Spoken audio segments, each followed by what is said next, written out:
Okay. Just me for a second. It is much harder than you would think to get audio to record in Ableton. But I figured it out. So by popular demand and request or question, I guess, I don't know. Do I get demands? Do I get requests? Or do I make it all up?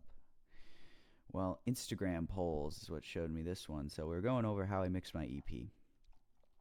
Funny thing about my EP, wasn't supposed to be an EP. It was just supposed to be an album, and I was releasing singles for it and grouping them together as they came out.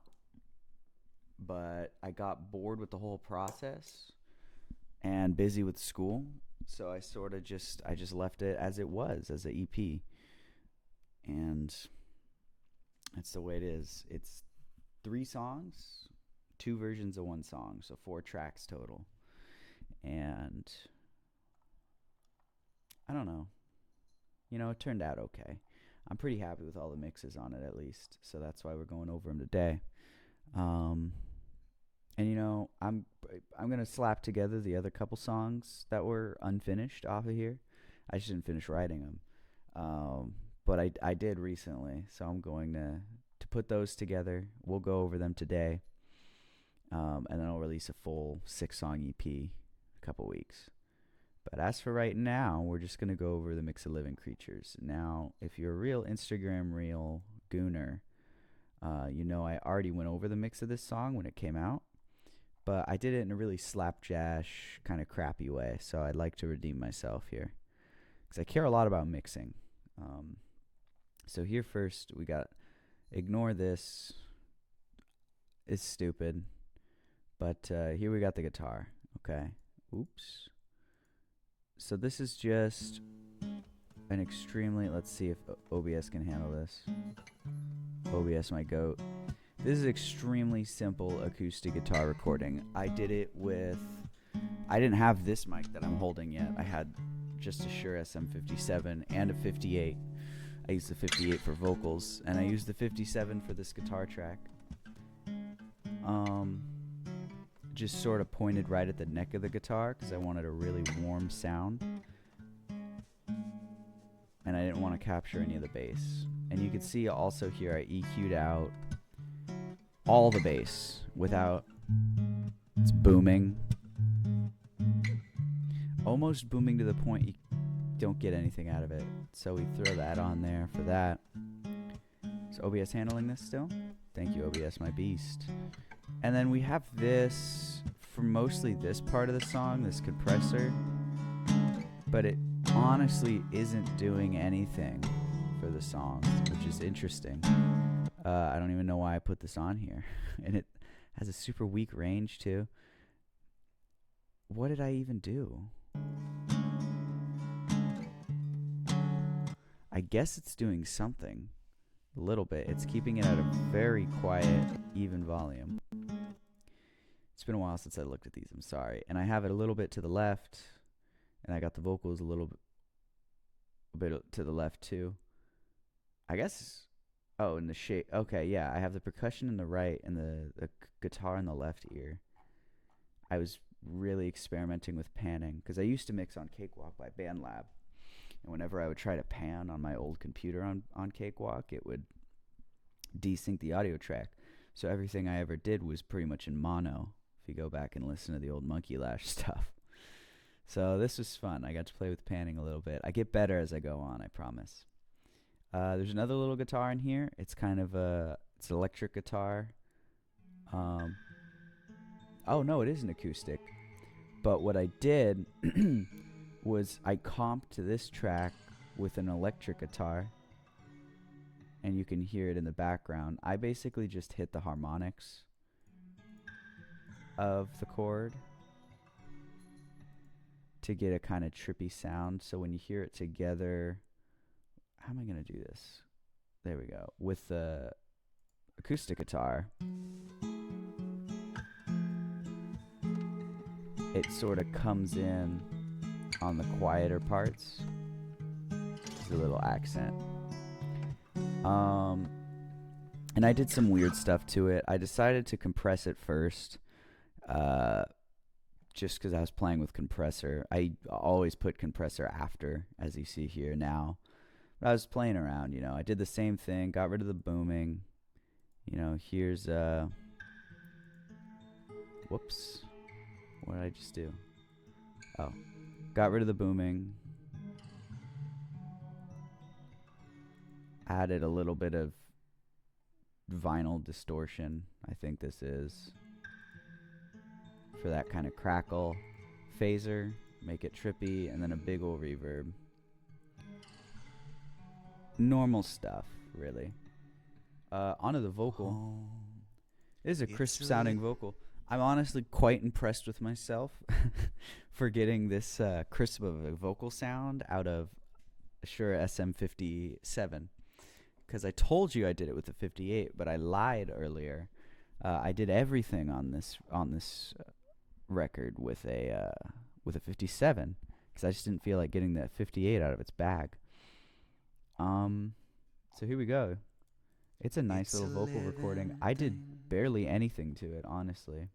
You're holding in your hand. I used a reverb return track here, or send, whatever, and it's so just so I can blend it, but I did it weird. Again, this was my first ever thing that I did in Ableton. First ever track I made in Ableton. So I was really playing around with the tools here. This was never and yeah, I used, you can hear it. Just a little bit of reverb. No big deal. You better leave right now. Somehow. And delay. I threw delay on here too. No, I didn't. This is where it all is. What the hell? Okay. So I mixed the vocal, and then it seems like, yeah, there's the delay I was thinking of, but I used a weird delay plugin that I never use now. It's a interesting. And here's the EQ. It's gone. I just really boxed it in. It's got its own design. And a nice reverb on its own EQ. So you can kind of hear, if I mute this, it's not a sacrifice. You hear that warm 57 sound, and then just to let it go. Can kind of get this condenser sound out of it with everything I did. Anyways, shaker. Normal stuff. So if you this little percussion track.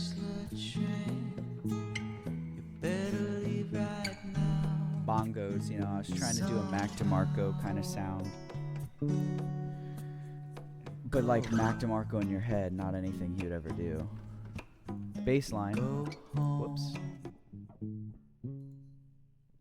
I don't even think I mixed the percussion. I just boosted the mids, boosted the lows, normal stuff. Bass here, extremely normal bass stuff. I took off all the highs because I wanted plenty of room for my vocal and the guitar. Used utility to up the gain because I had a broken wire, so I had to record it really quiet so I wouldn't get any buzz. Just a little speaker sim. Very normal stuff, very normal stuff. Yeah. Compressor that doesn't do anything, it just tames the loudest louds. And then this little synth, because I sent this song to my friend Rose, who's jealous, on Spotify, JELLOUS. And she told me, add a pad. And I went, what's a pad? She went, it's a synth. And I went, ah, okay. So I learned I was really stupid. But yeah, I just did my little falsetto melody. Mixed it. Again, pretty normal. All the low end, just high end. I don't even know why I put a compressor on here. It's a MIDI signal. Flanger. I just made it sound funny. I don't know.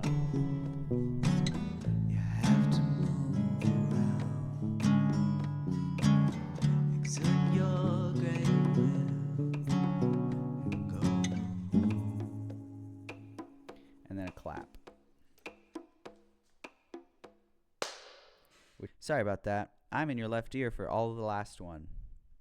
But we fixed it, all right? I'm learning as I go. This is Oathbringer. This is the song off the EP that I acknowledge as being the worst and the least fun to listen to for other people. But for me, it's the most me-sounding song I've ever put to record. So I like it. It starts off with this little drum machine intro. I really like these drums that I made. I really didn't do anything to them. There's a saturator that I turned off, and all I did was compress it just a little bit to tame the snaps.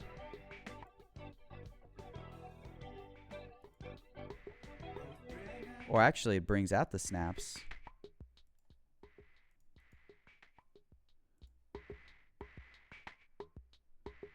So that's that.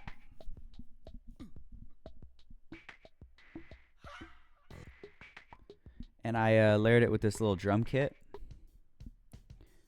to just give a little more bass and a little more life, because my girlfriend said it sounded too much like a fake song with the drum machine, and I kind of came to agree. The real kit, well, the MIDI real kit adds a lot. Cowbell.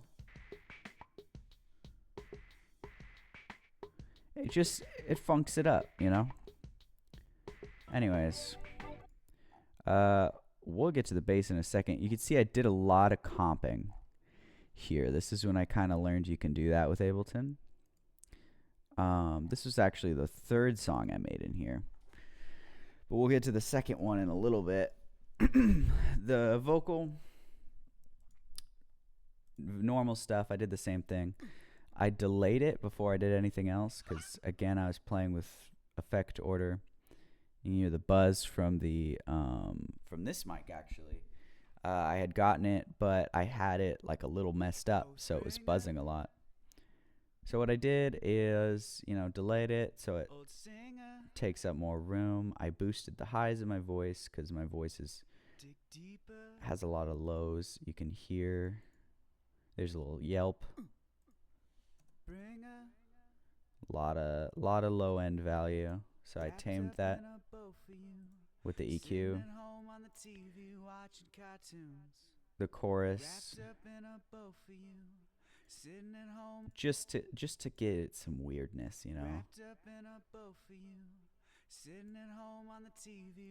Just to give it some life. I did the same for the double track. I added reverb though, and a flanger. So that way it gets really weird. But I blended them so it kind of all comes together and like this.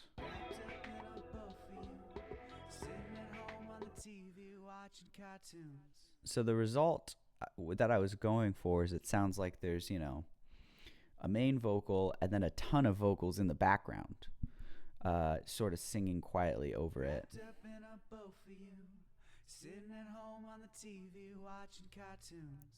And I don't think I really got that result, but I got a result that was interesting. And you can hear here too. Singing wasn't the best here either. Here's the guitar. I struggled with the guitar on this song for a long time. I didn't know what I wanted out of it, really.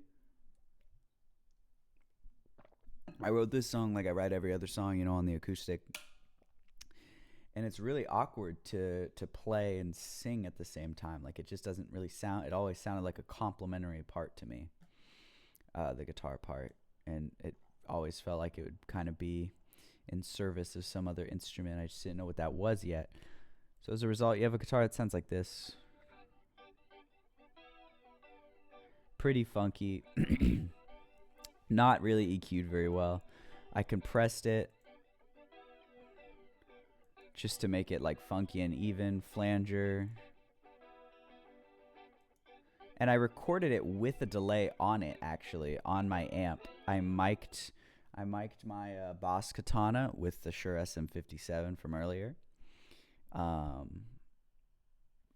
Left of center on a little mic stand pointing right at it, and got this kind of muffled, really warm sound And then when I add these effects, it kind of turns out all right. I got really weird with it. I just cloned it and added more effects and blended it. You can really hear how weird it got. And together, you know, it's funky, but like in a laid back, I don't know what I'm doing kind of way. Now, let's get to the guitar solos. I'm going to address this last. Get into the guitar solos here. Just some accenting. I was really listening to a lot of George Harrison's solo work. So you kind of have that quintessential George Harrison, like that little bit of, got reverb on it. Vibrato. I did that with my amp. I did that with my amp in a phaser pedal that I just turned the dial up. All right, bro. I turned the dial up all the way. And then I add chorus, reverb, compression. And just big open chords that complement.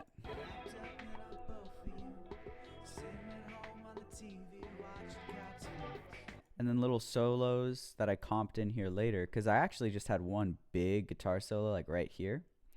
But I sort of cut it up and placed it throughout the song because there's a ton of empty space. I mean, listen to it without it. It just goes on like this for a while. And that just didn't seem right to me. So, you know, we added in a little interlude with the guitar.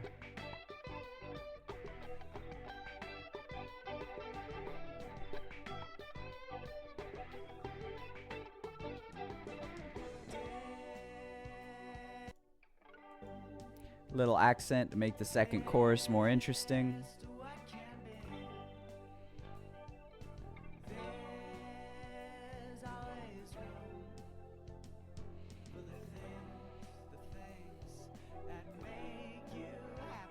Another solo. I used some automation with the panning because I learned what automation is.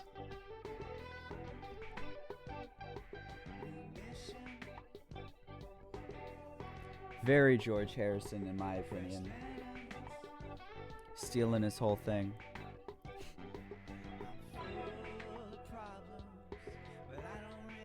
And then we got this little guitar solo. Now I want to point this out because it's the coolest part of the song to me.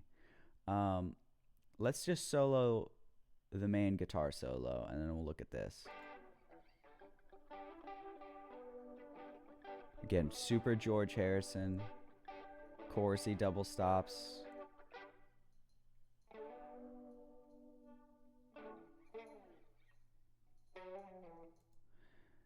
And then let's hear this guitar part.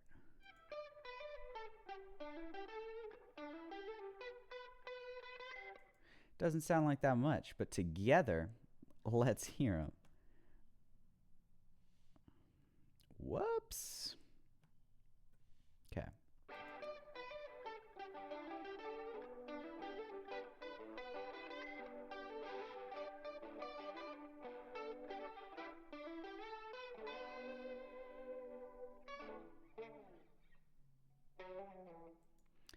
Now in context, it gives it this really cool, like huge bend. It sounds like I'm doing a massive bend on the guitar string. And I just really love it. It makes me happy. Yes, it also blends with this.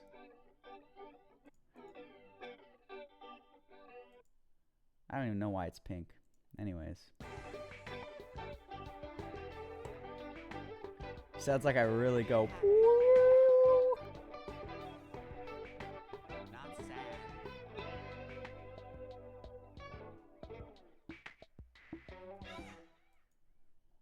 Really cute, you know, a little squelch to match the beginning squelch. Anyways, let's get to the bass. This is several takes mashed together, even cut apart. Barely mixed, by the way. No compression. Maybe there should have been. Because if you listen, It's a slap bass part. This is where I found the secret sauce. Let's hear the song without the bass.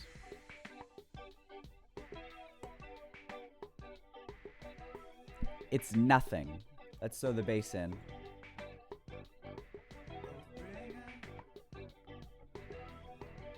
I just evened it out, basically. Saturate. I didn't even saturate it. Dude, what was I doing? I thought I could mix. It's all in the tone. Now, what kind of bass does that sound like to you? You know? Sounds pretty rough. Sounds pretty driven. Would you believe me if I told you?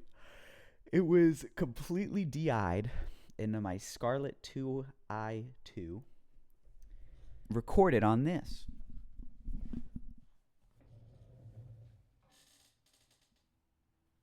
Here we go. $89 Amazon glary bass. I don't know if you can see that. Beat to crap. I dropped it down the stairs of my apartment. So concrete stairs. You can see a dent right there. It buzzes a lot, so I installed this acoustic guitar string under the electronics to act as like a grounding wire. And these are tape wound strings. These are flat, tape wound strings, and I'm getting that aggressive and growling sound out of it. If you are looking for a bass, especially if you're left-handed and you don't want to break your bank wide open, those glary basses on Amazon are really nice. They have a little buzz. The build quality is super all over the place. That's the second one that I've had. And not because the first one broke, because I left the first one at home when I moved to college. I didn't want to pack them, so I just said, I'll drop another $80 for a new bass, I'll skip out on food for a week. And I did, and I'm really glad I did. Because there's some more stories with that bass that I'll tell when I go over the tsunami warning mixes at some other day. But isn't that a gnarly bass sound? And now I'm sure if I mixed it well, it would sound crazy. But that's what it is, and that's Oathbringer, right? As for lyrics, I wrote it about a book, basically just describing the plot and the character arcs of Oathbringer by Brandon Sanderson from the Stormlight Archives series. Because I'm a little baby. All right, we're at 14 minutes on this second recording. That's all right. Let's move on to the third song, which was Painting on the Walls, wasn't it? Here we go. No. Now this. Okay. I'm in completely different clothes. And it's completely talking into the side of the microphone. I'm in completely different clothes, and it's a completely new day. Because yesterday, when I was recording the parts for Painting on the Walls and the other unreleased songs, I didn't set up the plugin that records audio for those songs. So here we go, breaking it down. We'll say we rehearsed. Let's see if I'm getting the audio this time.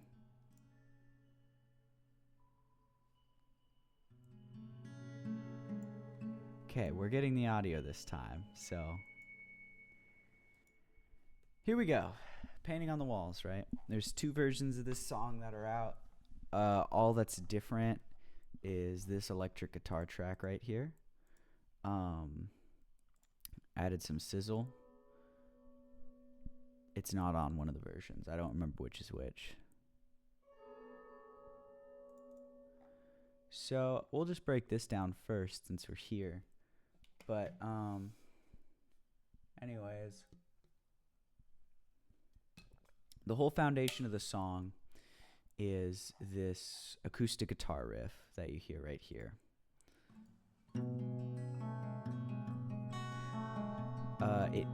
is in an alternative tuning. I put a capo on the 2nd fret and I tune the, but before I do that, I tune the B string down to an A. It's like a open enough tuning is what I call it. And I use it pretty much all the time whenever I want to get that kind of like open finger picking acoustic style. A lot of songs that I use it on. This is the only one off the EP that I use it on though. So for acoustic guitar, we got what I think is a standard mix, but someone might call me crazy. We scooped out all the lows because I recorded it with a condenser mic, so it was really rich in low frequency content. Bass, that's the word I'm looking for. So without it, you can hear it. It's a little boomy. I just take that out, boost the high end up. You can hear me singing in the original track too, but I tried to sing quietly so I don't run into a problem that we're going to see in a different track here in a second. But, compressed it so it's all even. You can hear it without it. I used to do a fair bit of gain boosting with the compressor as well. We have a reverb on here, but it's parallel. I also use some send tracks here for some extra control over the effects. These sound pretty weird.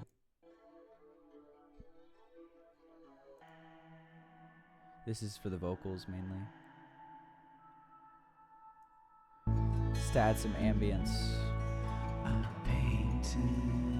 Basically just, the gist of it is you just blast out the reverb and have kind of wide chorus, not like a really squiggly chorus. This would be squiggly. This is wide. It acts almost more like a vibrato, just with a little more tonal consistency than a vibrato. So that's the main acoustic guitar / scratch track. Here we got the vocal.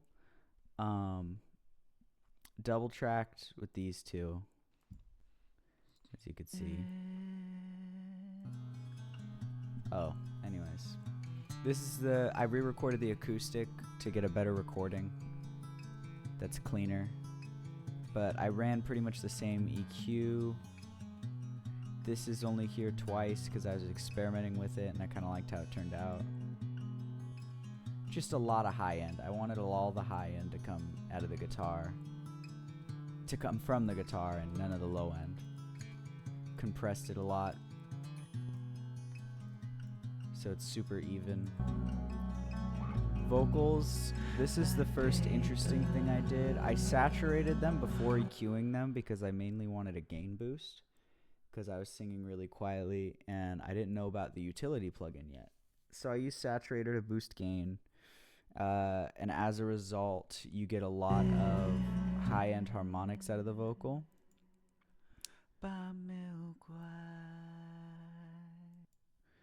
We'll do it with it.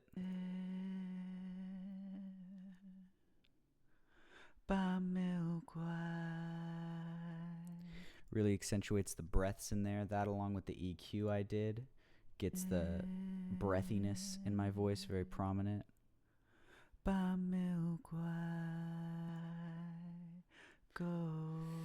Boost the mid-range too, so it kind of gets a little bit of that radio effect that I like so much. Second vocal, much the same, just a little more tame on everything I did. I scooped this part out because there was a low buzzing originally. That kind of bothered me.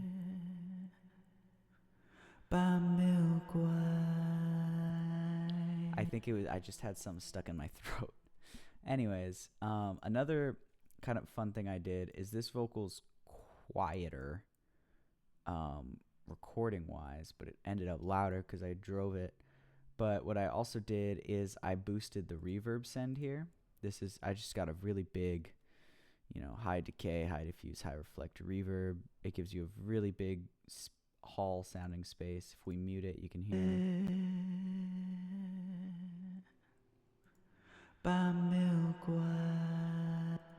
and it kind of pans around your whole head.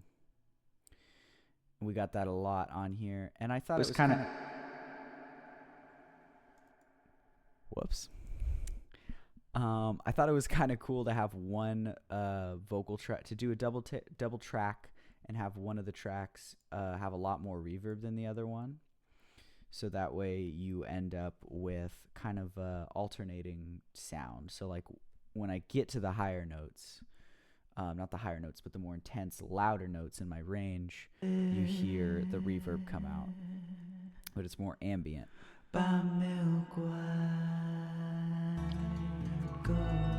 And I try to do the like sing slightly off key, Elliott Smith type thing, so that we get a nice freaky deaky kind of ambience going on.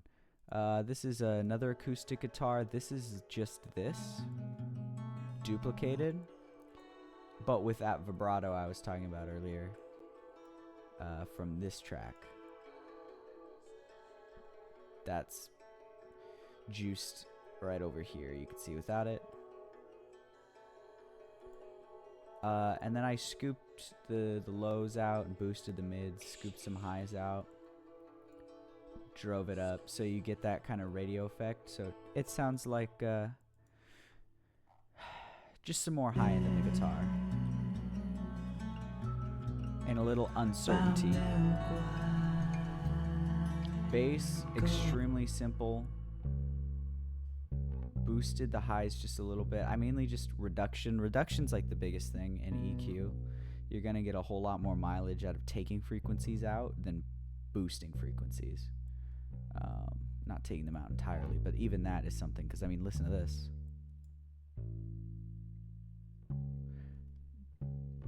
That makes a lot more high end come out than if I were to just do this.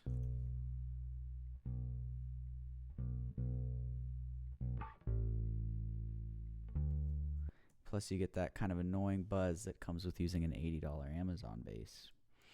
Now, I took a bunch of drive off of the bass track.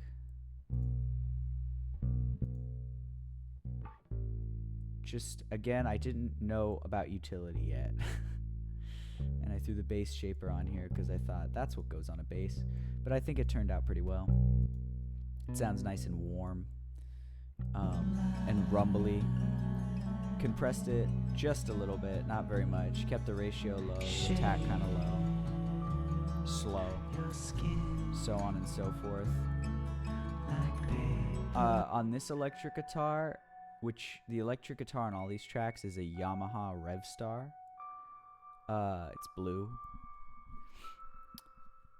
I don't know why that's important, but I'm pretty much just playing the same chords that I'm playing on acoustic, but I'm playing them a whole octave up with a capo, kind of, you know, Radiohead style, on my electric guitar, just slowly strumming through them, picking certain notes, whatever the vibe requires. And then I used the really cool Ableton feature of converting a track to MIDI, and that's what this is. And I came in and kind of messed with it a little bit, but I really like the kind of glitchiness of it. It's where the Crystal Cave vibes come in. I just did a bunch of random bull crap to this. Wanted it to sound big. So we threw on a reverb, threw on some weird delay, EQ'd it to where only highs are coming out, mid-range highs. Just so it's not intense, you can hear it without. It's a little intense on the ears, to me anyways.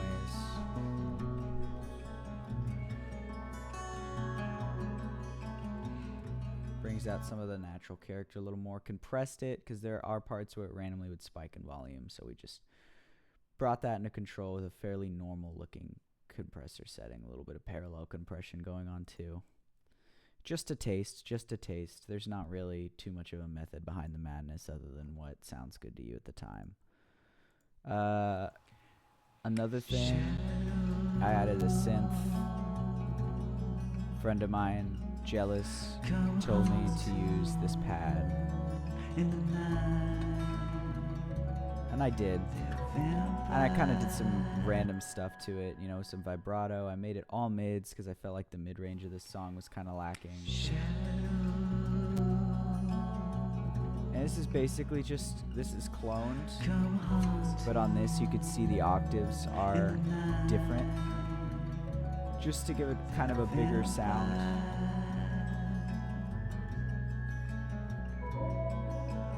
Compressed it to keep it even. There you go. And something to note too is right here,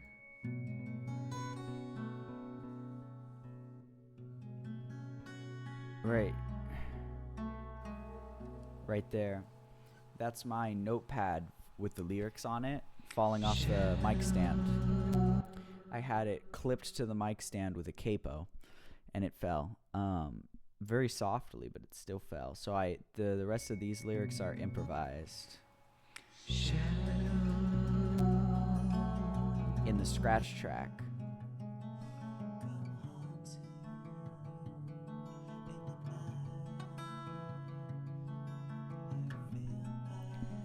And all the stuff about vampires is pretty much just about Asterion from Baldur's Gate 3. I was playing that with my girlfriend when I was writing this song or recording it.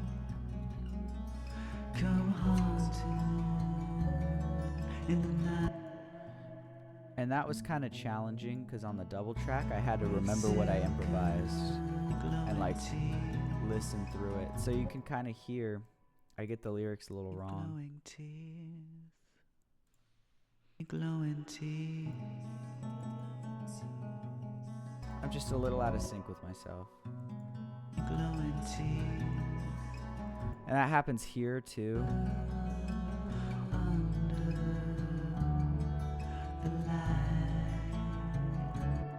And you know, I think it ended up giving this song a cool flavor. But probably if you're gonna go through and record something you wrote, remember your lyrics first, so you don't end up like me. I don't want to do that anyways. That does it for everything that's officially released. We're gonna move on now to some things that haven't been released yet, but are coming in a couple of weeks.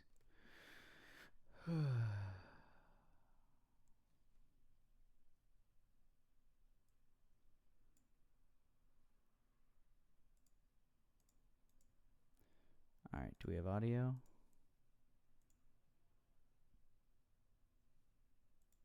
No, we don't. Oh, because I didn't put it on the fucking master track.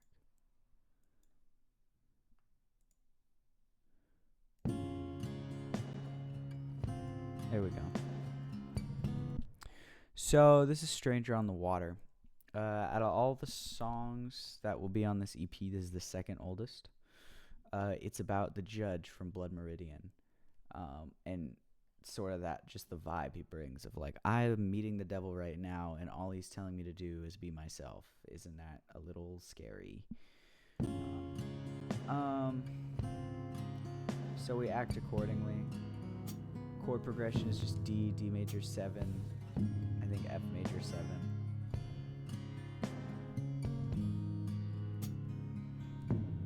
If anyone wants to learn how to play it for some reason. Things are happening abroad. Did the same thing, scratch track. But I've learned how to mix since then. I mixed this song a good probably 5.5 months after the other batch that I just showed you, because I got very busy with school and with my other band. So that's what happened there. So much more normal EQ and compression settings for an acoustic guitar. Same thing on both, except this one has a little drive on it to bring up the volume. Here's it without everything. Again, those Orangewood acoustic guitars are really powerful in the low end, so you gotta tame it in a recording.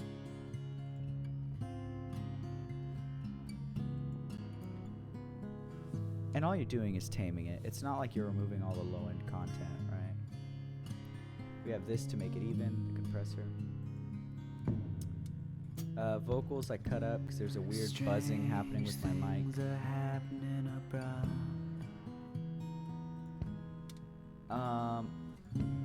Used a cool little effect chain that I made to get that kind of strokes sounding vocal, that like ham radio thing. You can hear it here. Strange things are happening abroad.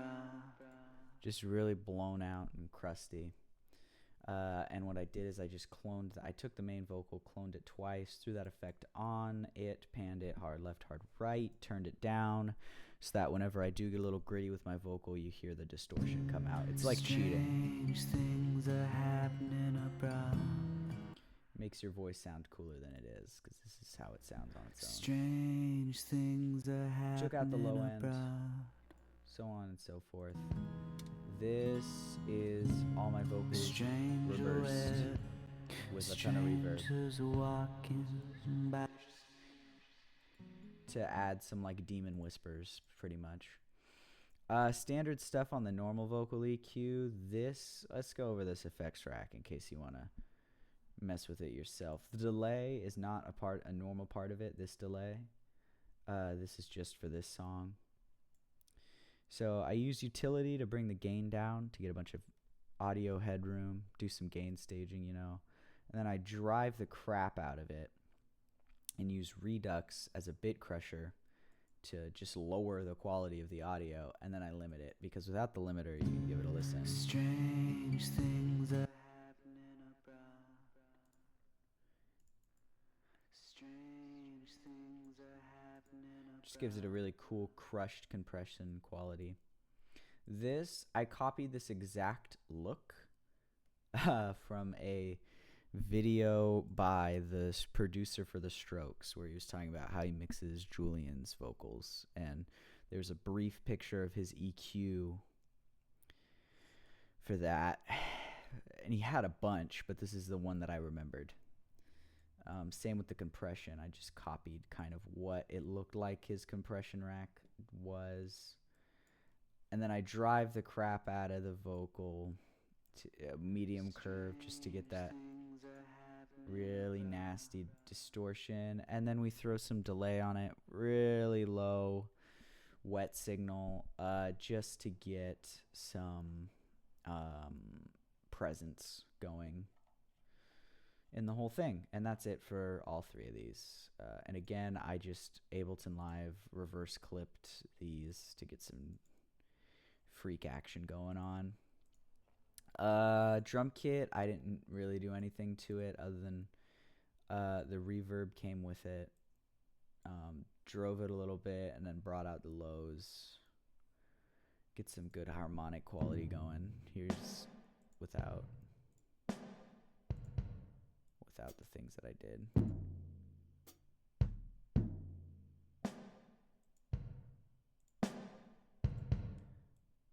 You can see the snare's a lot snappier.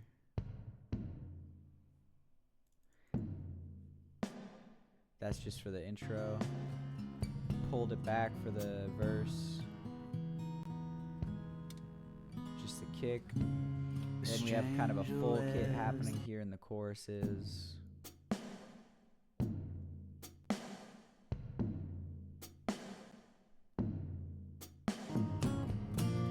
We also recorded another track of just the chorus, which is like a B and an A or something.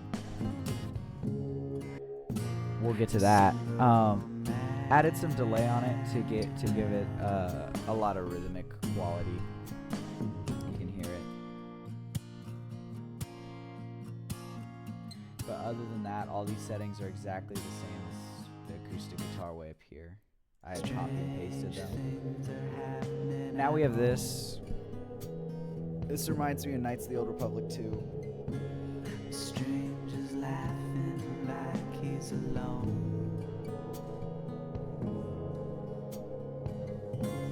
He said the front door wasn't locked. And this this is all the song I'm going to show you because it's not released yet. But if you do play with something like this, scoop the mids away and compress it. This, I wouldn't even look at this. You know, I side change it to the vocals because it gets really loud at one point. So that's about enough of that. We're going to move on to the last track here. Kind of the most artistic of all the songs. Oh, and I just realized you couldn't hear any of that. You know what, though? Screw you guys. It's not out yet, so you don't need to hear it. That's pretty much all I got to say about that. Last time this took me 45 minutes. Sorry if I wasn't as entertaining. I'm just generally sick of this shit. Recording the same YouTube video for the third day in a row. Anyways, I'll see you guys later.